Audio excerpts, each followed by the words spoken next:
பக்கத்து இலைக்கு பிரியாணி வந்தா நமக்கு கிடைக்க மாட்டேங்குது. அந்த அளவுக்கு நமக்கு லக் இருக்கு. பக்கத்துல உள்ளவங்கலாம் சாப்பிட்டுட்டு இருக்கும்போது நம்ம உட்கார்ந்துட்டு இருக்க வேண்டியதுதான். இவ்வளவு பிரியாணி வரல.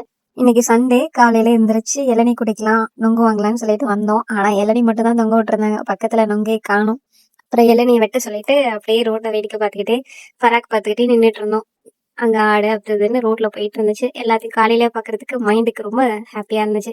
அப்புறம் இளநீ வந்துருச்சு. இளநியை வச்சு குடிச்சிட்டு அதுல இருக்க தேங்காய் வழுக்க அதை எடுத்து தின்னுட்டு இருந்தோம். அதை வலிச்சு தின்னு முடிச்சுட்டு தூர போட்டுட்டு அப்புறம் காலையில சுட சுட தள்ளுவண்டி கடையில இட்லி, 3 விதமான சட்னி, சாம்பார், முருங்கைக்காய் போட்டு எல்லாம் வச்சிருந்தேன். காலையிலயே புசு புசுன்னு இட்லியில தேங்காய் சட்னி, தக்காளி சட்னி, சாம்பார் எல்லாம் பத்தி குழச்சடிச்சு சாப்பிட சூப்பரா இருந்துச்சு.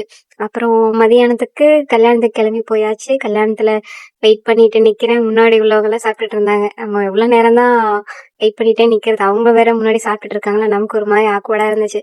அப்புறம் கடைசியா நமக்கு இலை போட்டாச்சு. உட்காந்து வெயிட் பண்ணிட்டு இருந்தா பக்கத்து இலைக்கு சோறு வந்துருச்சு. எனக்கு பிரியாணி வரல. எப்படா பிரியாணி போடுவீங்க?